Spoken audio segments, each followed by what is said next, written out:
Thank you for staying with us. You're still watching The Breakfast on Plus TV Africa. It's time to take the global stories that has made it to the front pages of our national dailies. And joining us this morning is Sola Omolayo, as a legal practitioner. Good morning, sir. Thank you for joining us. Good morning and good morning, Nigerians. Thank you for having me. Happy New Year. Thank you so much. Happy New Year to you. That's true. Happy New Year, sir. Yeah. Happy New Year. Not legal practitioner. I beg you. All right. A public affairs analyst. Yeah. All right, sir. Okay, so we'll begin with the Punch this morning, and it says, Inside Story, how Hubris, intrigues, power play sealed Obasa's faith. The writer here says, Deputy Speakers Miranda sworn in as Lagos' first female speaker, Sanwo-Olu claims innocence. So, of course, Obasa has been impeached he's been impeached from the Speaker as of Lagos House of Assembly, and right now they're saying there's been a power play. In fact, this was one of our top trending stories this morning, and we're just, contemplating and saying maybe something has happened behind closed doors. Maybe he has stepped on the tail of the viper, like Nyamgul said. And here we're seeing that he has been not just impeached, he's been removed. And of course, someone else has taken the mantle. Someone else has been sworn into that position. But I want to get your opinion on the whole thing. Do you think it's a power play? And how do you think Lagos obviously should move forward from this? Because Obasa has been there for a very long time. Well, I believe Obasa, the past Speaker of Lagos State, is the most senior state speaker I want to believe we have in Nigeria today. And he has long overdue. Long overdue, having engaged in some rumor of his position in soaking to power. And because I want to believe he starts from the grassroots, he's a strong man of the grassroots politics here, one of the strong men of grassroots politics in Lagos, Nigeria. Started as a councillor, becoming a chairman, and you can tell with such a person that has been in the corridor of power since years, I think around 1998, 1999. So becoming a speaker in the State House of Assembly, he has tussled with powers that be, which is the office of the executive, the governor. And he has, for me, I think it's long overdue. He's starting, politics or no politics shouldn't even be an issue. If you hear the complaint of most of the members of the House, you know that he almost challenged the likes of Fashola in the days, and he dared the likes of Ambode. The rumor is almost there when it was, we were told that Ambode was trying to be impeached, and you know what that means. If he's been impeached, he might also be called into the office of the deputy of the governor of the state at that time. And some of the hearsay of the way he has been handling the issue of the present government, president of the governor of Lagos State, Sanwo-Olu, he has done so much that we have read from the street, not the street person, we just read, but it's happening. And the way he conducts himself at the powerful house of the assembly here in Lagos State, comes to meeting very late, at times during the governor. You know what, that in any occasion, either of state or at the national level, if it's of the state, once the governor is seated, nobody should come in again to disturb the order of the day. But the Lagos State Speaker must have broken that rules sometime, and you can tell the way he addressed the executive, not to talk of the hearsays of the street. So he's so drunk into that power that I want to believe that you might call it politics, but it's long overdue to have left the seat. Nothing to talk about. Nyamgul was just speaking about how these same people, this same House of Assembly members were saying so many nice things about him prior. Obasa has changed my life, Obasa has done this. So how come all of a sudden there's a different report that's, of course, there's also the one about the gates that was for 17 billion, but how come there's the reports that's, he's just not the kind of person to work with? Yeah, you know this Yoruba adage that says that you can only insult or abuse the king behind him. You won't dare it. You won't dare it in his presence. So it is not a new thing. Even as Satan, as we are binding Satan in churches and everywhere we find ourselves, if you see Satan, you will stand. So that's just the attitude. There's nothing to say. Well, once you are out of the sea. I don't know. It's been happening in Lagos, at the time when, for instance, Ambode and Songolu, the house, as it were, was divided. Ambode was on a campaign tour, so to speak, and then there were other people in Songolu's camp. Before we knew what was happening, everybody just swept. Even when they were saying Ambode was a very good person and all that, everybody, including the deputy, switched in a very swift manner, and till now I don't understand what really happened in that scenario. But it has happened again now, and so many people are speculating that it might be a case of 2027 playing out right now, because you have to pick a side at this moment before 2027. Maybe that's what is going on, and not just because he's high-handed. No. The gubernatorial race of Lagos State, he doesn't fit in for them to negotiate him now. He's too small. Do you know what? Do you know the power that are in Lagos that you don't even recognize? You don't even know their name. These are the people who determine what happens. You know how people don't understand the political game that happens in Lagos State. Who stopped Ambode from coming? Some people will say it's Tinubu. Tinubu don't really like him. Tinubu was not the major role in the game of Ambode. People should just stop the word of what they just read on paper, this intellectual, political science thing. We're talking of street game here, man. Street game. Okay. There are people in Lagos State that determines what happens. When even the strong man of Nigeria that you talk about, which is our president, our strong president, President Bola Ahmed Tinubu, there are people in Lagos State he won't dare. If he tries it, he knows what the game is. Power de Grando. It's not just about calling Ije Michael or Ije Gabriel. You understand? Let's move out of the Lagos State House of Assembly. Another headline still on. Okay, now on the Guardian newspaper is federal government okays 1,125 naira daily feeding allowance for correctional inmates. I remember a time in the last administration of President Muhammadu Buhari, I think the Minister for Information, Lai Mohammed, said that every inmate was entitled to, was it 12,000 naira or 14,000 naira daily? And now I'm just seeing 1,125 naira as feeding allowance daily. I'm not even talking about the previous administration now, but in this present administration and in the light of what is happening in the country, 1,125 naira feeding for a day. I don't know what your take is. My brother, there are times you just listen to some news, you ask, who are the people in the M of affairs? It just shows to us that we think we are rich in Nigeria. Nigeria is so poor. It's just that it's the individual that are rich. What has that amount got to do? The question again is, that budget, is it for just the southwest prison inmate or the one of southeast or the one of up north? Which inmates are we talking about?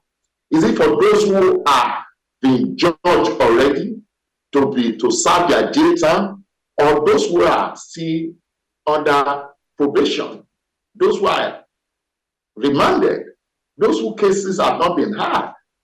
Which people are we talking about here? Who feed who? What is that amount? If you should program all the people in ourselves put together, all the prisons, can that money truly feed them for 6 months, for 2 months? Not to talk of, do they even have the numbers of people that are in our prison custody? My brother, just pray you don't have problem in this country. Just pray. And that's why I always advise people, run away from trouble. The best you can do for yourself is to run away from trouble. 1,000 plus. To even give money to young children, just give money, say, I'm not take this one, go to school. You know how much that you pay for their feeding every day?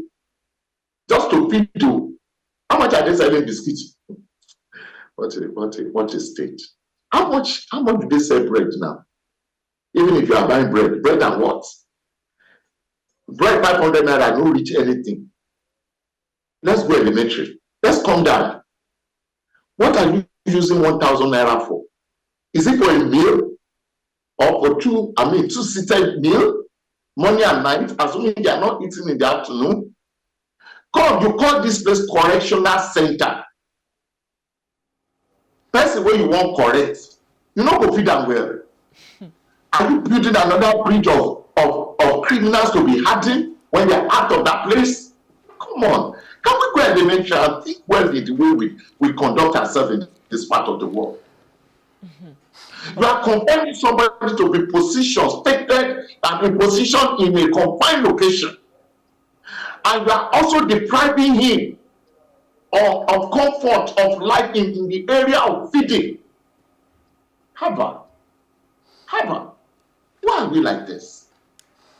Not even in a slave land, not even in a slave culture, that people are fed in this manner, and you call it correctional center. Is that not a language? I just wonder what it was. If now it is being raised to 1,125, yes, I wonder what it was. Maybe 500 naira. Of course, these people are going to be malnourished. Yeah. Because you're not and in a way you can understand why there is some level of corruption in there, because you know how I can go to a police officer and bribe him and say, okay, I want to smuggle some things, for my person there. That's what happens, because if these inmates are not even taken care of, if their welfare is not paramount to the government, then people have to bring things in. And if you're saying you don't want that, how is that? The society failed them outside, and the society is still failing them inside. On the inside as well.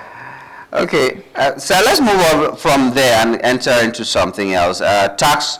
Let's join these two together. Tax reform bill set for passage as Senate FIRS clears key hurdles.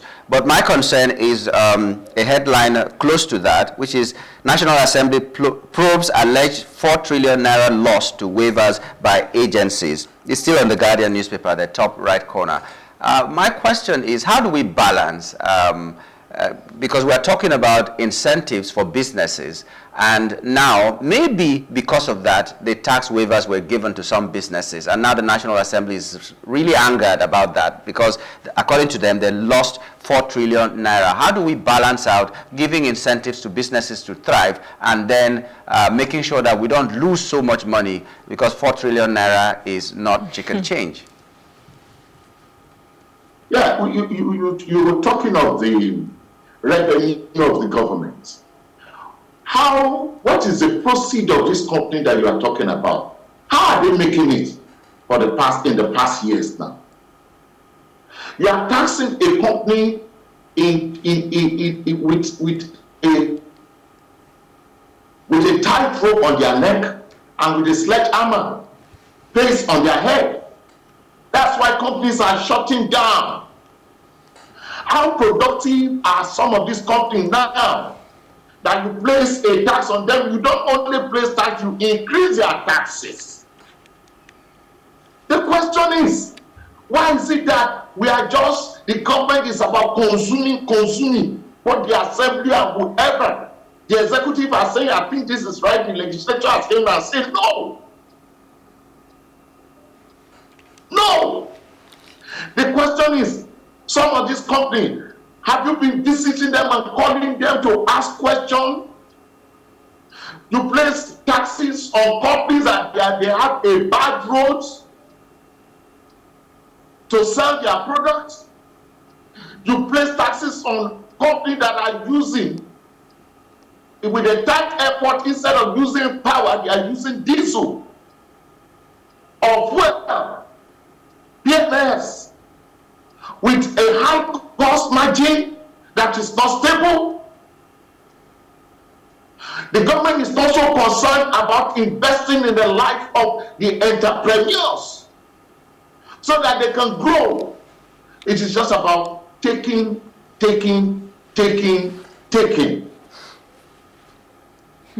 Are we confused? Are we out of ideas? Consumption all the way. And I believe for the executive to have come up with this review of income that spreads abroad, that will allow people to work hard. Let me be a bit political here. If the population of the North is telling us that this is the numbers they have by election when they vote, and we find these numbers of people eligible to vote, let them also be eligible enough to be in the farm or to be productive, to also feed themselves or to pay tax. Feed their local government. So it's not just about taking it to the federal. Let the income they will be making be tantamount to the strength of their population. So it's not just getting the result at the political ground, at the field of voting. Let it also be reflected in the economy. And I think that is where we are heading to if the bill is passed. Well, speaking about reflecting on the economy, on The Nation, it leads with how federal government plans to raise 36.35 trillion naira revenue by Bagudu. And the writers here says, Minister defends strategies for raising government's earnings before National Assembly, reforms VAT leakages, and we will maximize gains of fuel subsidy, naira floating. Now, these are things they've been talking about, maximizing the gains, seeing dividends for our sacrifices. Of course, now 36.35 trillion naira revenue is what you're talking about. But what's your take on this, especially with the fact that there's been a lot of reforms, even though they claim to, use it to avert leakages, but most Nigerians would say that they've not yet seen the dividends. Honestly, we've not seen it. Because even the government, they just allow some areas to be open. If Benin Republic can be depending on their ports, the revenue they derive from their ports, what is Nigeria doing in our area of ports? Why can't they open up some of the ports area like the one in Ondo State? We have a seashore in Ondo State where you can make more money by the port revenue. The question again is that what is the data income of Lagos Port? Do you know what is coming in from there? Lagos State is not benefiting anything from that port. But is the federal government taking a full data of what is? Why are they so concerned about oil? Why can't they wake up and ask themselves, what if this oil is not there? Don't we have another source? Gas. We have the largest depth gas, one of the largest depth gas in the world here in Nigeria. Are you telling us that they are keeping the data of that, the proceeds that is coming from that area? Mining, highly involved, highly consumed by foreigners, taken away by foreigners in the latter part of this country. What is the data so far? What is coming in from there or more? Why would they like this now? You're just speaking about ports, and on the Punch it says port rehabilitation delayed despite $700 million loan. So, yeah, your take. Well, Oh God, oh God, oh God. You know importation. Our import item now, the rate is so high. Yes. It's so high. If government can look into that area, Nigeria will get money. And I think Lagos state governments are always smart in area of handling where they know they can get their money. I believe the federal government should partner with Lagos so that, I don't know, if they can give Lagos State 15% of the income that is coming from ports, they are going to make money. But here, they are not even, they're still delaying the rehabilitation of the ports. Like, what do you even say? At times you ask some questions, I don't want to go into the detail, so that they won't come and ask where I stay. They will come and guys. I know, they know where, they know us, forget it. If we are pretending, if they need you, they just with the tip of the finger, they get you. But my sister, I beg, allow that thing to stay. Allow. Allow it. Why must our port, why must we go for loan? Why? The question is why? We go for loans for everything. It's not even just our ports, for everything. We go for loans. Everything. Every single thing. You only ask me of ports, that's why I manage my language to the port. Do you know what is going on there? Hey, even rats, where they ports, they enjoy it. For Lagos Port, let Lagos State government be involved. Give them their own share. Lagos State should fight for the VATs they import, because most of the things that are coming into Lagos damages the structure of Lagos State, and they are not giving Lagos State anything. They are not. They go share the money generally. Lagos State government should stand up today. Later they will be calling one law. Enter the constitution. You will find one area where Lagos State can enter into and go to court and challenge the federal government concerning the revenue of the port that they should be blessed with. Not only just carrying the container, be disturbing Lagos code, destroying their truck, destroying their rules and structure, and they are not getting anything out of it. How will Lagos State benefit from it? How? They go borrow money. Not today. Even after borrowing, it's still delayed. Anyways, this is how much you can take on Off the Press right now. Thank you so much, Sola, for coming. It's always a pleasure having you on our show. Thank you for your time. Soldier go, soldier come, soldier barracks go. Remain. Our life no go. Soldier go, soldier come, barracks remain. We know that. Oh, all right. That was Sola Omolayo. He's a public affairs analyst, and we've just been taking global stories that made it to the front pages of our national dailies. We'll go on a short break now. When we return, we'll be discussing our first hot topic, and this talks about, well, it says Lagos targets informal sector data to reflect true GDP. Please stay with us.